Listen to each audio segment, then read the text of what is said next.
Good morning my dear friends, मैं Murari Dewangan sir आज के क्लास में आपके लिए एक और नए ग्रामर के साथ आया हूं। दोस्तों, मैं उम्मीद करता हूं कि आप लोगों की पढ़ाई अच्छी चल रही होगी। दोस्तों, क्लास में आगे बढ़ते हैं और एक नए ग्रामर नीड के बारे में देखते हैं। नीड जो एक महत्वपूर्ण ग्रामर है, आइए आगे बढ़ते हैं। सबसे पहले अगर देखें तो नीड मतलब क्या होता है? तो नीड मतलब होता है आवश्यक या जरूरत। आवश्यक या जरूरत। अगर नीड को इस ग्रामर के रूप में देखें तो रूल कहता है, अफर्मेटिव का रूल कहता है कि देयर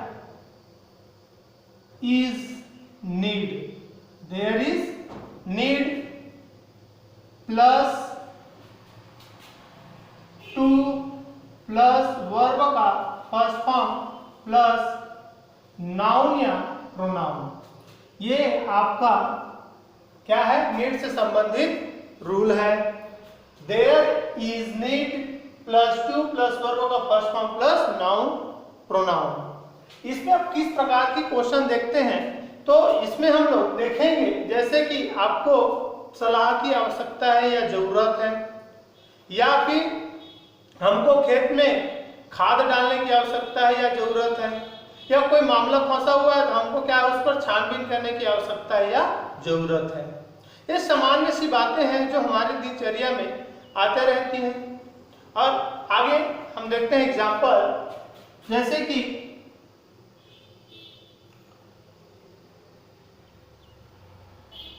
खेत में खाद डालने की आवश्यकता है, या इसी का हम लोग क्या बोल सकते हैं? जरूरत बोल सकते हैं। ठीक है। दूसरा है मामले की छानबीन करने की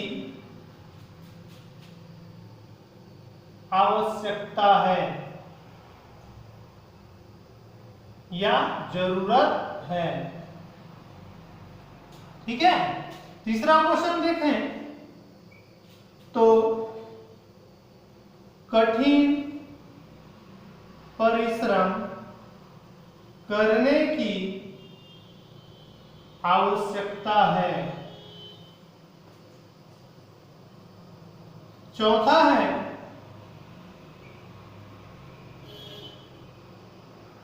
अनुशासन में रहने की आवश्यकता है।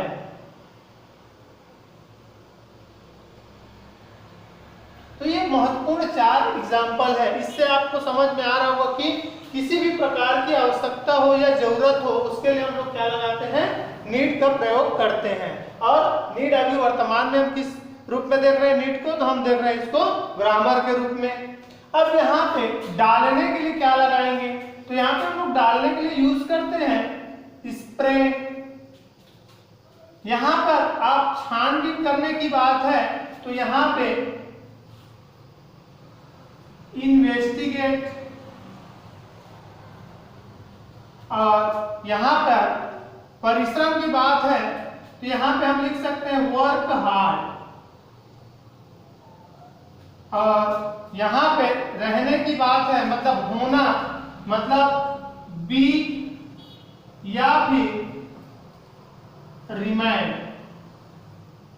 तो ये दोस्तों उदाहरण है। अब इसको हमको क्या करना है? रूल के आधार पर जमाना है, सजाना है। तो सबसे पहले क्या लगाएंगे? There is need to spray.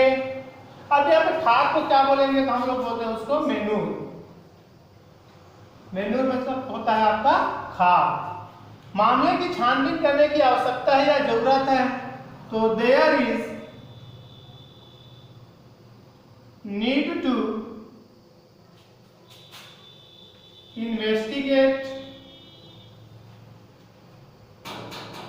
The case.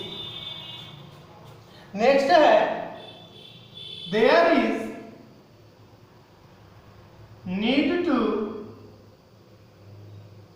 Work hard, कठिन परिश्रम करने की आवश्यकता है। There is need to be इन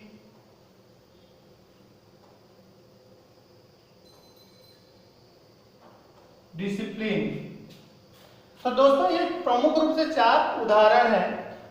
एक बार रिवीजन करते हैं। रूल कहता है there is need plus to plus वर्गों का first form plus noun pronoun. खेत में खाद डालने की आवश्यकता है किसान लोगों को। जब तक किसान लोग खेत में कीटनाशक उपयोग नहीं करते हैं तब तक क्या है उन लोगों का फसल अच्छा हो ऐसा संभावना नहीं रहता है। तो there is need to spray manure, मामले की छानबीन करने की आवश्यकता या जरूरत है, कोई फंसा हुआ रहता है मामला तो there is need to investigate the case, कठिन परिश्रम करने की आवश्यकता है, तो there is need to work hard. जैसे आप लोग अंग्रेजी अभी सीखना चाहते हैं या सीख रहे हैं तो आपको अभी क्या करने की आवश्यकता है, एक परिश्रम करने की आवश्यकता है, साथ ही साथ धैर्य रखने की भी आवश्यकता है। नेक्स्ट है अनुशासन में रहने की आवश्यकता है, तो there is need to be in discipline. कहने का मतलब क्या है, जब तक आप अनुशासित नहीं होंगे तब तक आप बड़ी सफलता नहीं पा सकते हैं। अनुशासन ही एक ऐसा माध्यम होता है जिसके माध्यम से आप लोग क्या कर सकते हैं, बड़ी से बड़ी सफलता को हासिल कर सकते हैं। तो दोस्तों इसको आप लोग नोट करेंगे और इसका हम लोग क्या देख लेते हैं अब निगेटिव।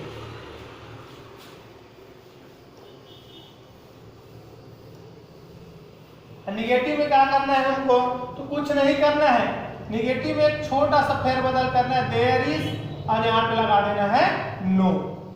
देयर इज के बाद यहाँ क्या लगा देना है नो और यहाँ लिख लेना है नीड। तो there is no need to, है ना, वर्ब का फर्स्ट फॉर्म प्लस ऑब्जेक्ट और ये हो जाएगा आपका निगेटिव।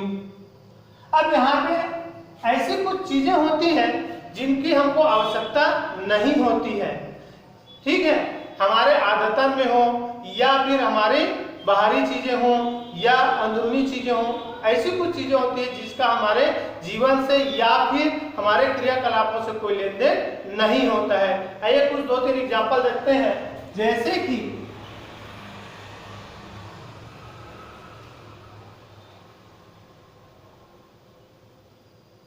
पिकनिक जाने की जरूरत नहीं है।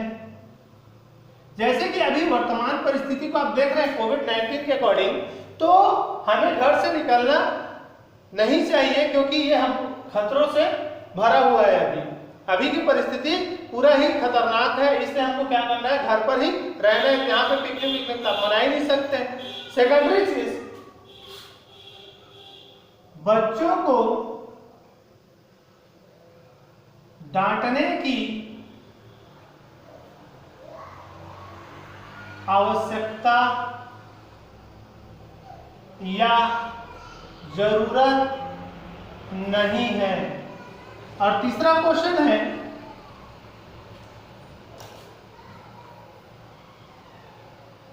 शिकायत करने की जरूरत नहीं है। दोस्तों आप सभी जानते हैं कि ये सामान्य सी बातें हैं, हम इसको चाहें तो हम इसी को निगेटिव भी ले सकते हैं, चाहे तो अफर्मेटिव भी ले सकते हैं। अब हमारा काम क्या है, इसको बनाना और बना के सीखना। यहाँ पे जैसे जाने के लिए गो फॉर, डांटने के लिए स्कॉल्ड और शिकायत complain.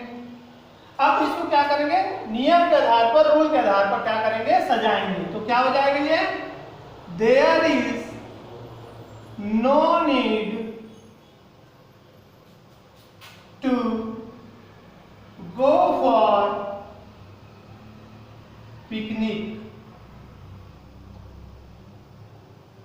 There is no need to go for picnic. There is no need to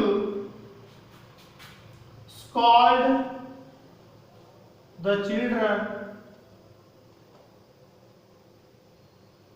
next है शिकायत करने की जरूरत नहीं है। कई लोग क्या होते हैं, छोटी छोटी बातें रहती हैं, ज्यादातर ये बच्चों में देखने के लिए मिलता है, तो वो घर से जाकर मम्मी को बता देंगे या फिर पापा को बता देंगे या फिर और अन्य तरीके से किसी भी प्रकार से परेशान करने की कोशिश करते हैं। जैसे कि इसको बनाएंगे क्या हो जाएगा, there is no need to complain. तो दोस्तों ये महत्वपूर्ण 3 उदाहरण क्या के हुए आपके नीड के लिए आपका निगेटिव में। दोस्तों आप रोज हमारे द्वारा बताए हुए चीजों को घर में अध्ययन कीजिए, बार बार कीजिए। जब भी आप अंग्रेजी बोलने जा रहे हैं तो धैर्य के साथ जाइए और आपके जो रोज की दिनचर्या में है, जो आप आज अपने दिनचर्या में कर रहे हैं, कल जो आपने किया है बीता हुआ दिन में और आने वाले समय के लिए आपका जो प्लानिंग है, तो आप तीनों को इंक्लूड करके, या कभी आप कोई यात्रा किए हैं, आपका स्कूली जीवन है, छात्र जीवन है, या आप कोई व्यवसायी हैं, किसी भी प्रकार के आप जीवन को अभी व्यतीत कर रहे हैं, स्पेंड कर रहे हैं, उनमें से कुछ कुछ चीजों को निकाल के आपको क्या करना है, अंग्रेजी में लगाना है और रोज 5 से 10 मिनट अंग्रेजी बोलिए। गलतियां हो रही होने दीजिए, धीरे धीरे आपका सब विभाग में सुधार देखने को मिलेगा। एक और बात है, आप अंग्रेजी सुनिए। आपको मैंने पूर्व एक इंग्लिश लर्निंग टिप्स में बताया है कि आपको अंग्रेजी सुनना है और जिस माध्यम से आपको जैसा इंग्लिश सुनना बेहतर लगता है आप वैसा अंग्रेजी सुनिए। साथ ही साथ आपको नोट बुक को ज़्यादा से ज़्यादा पढ़ना है, बायोग्राफी पढ़िए, जैसा बायोग्राफी आपको अच्छा लगता है, जिनका बायोग्राफी जिस व्यक्ति से संबंधित या जिस लेखक से संबंधित आपका बायोग्राफी आपको अच्छा लगता है, उस सबको आप क्या करेंगे, पढ़िए। बार बार आप रोज का लक्ष्य तैयार कीजिए, उसी लक्ष्य को रोज के लिए आपको क्या करना है, फॉलो करना है, उसका पालन करना है। दोस्तों आपको अगर हमारा वीडियो अच्छा लगता है तो हमारे वीडियो को लाइक कीजिए, शेयर कीजिए और सब्सक्राइब कीजिए। आपका दिन शुभ हो, मंगलमय हो। धन्यवाद।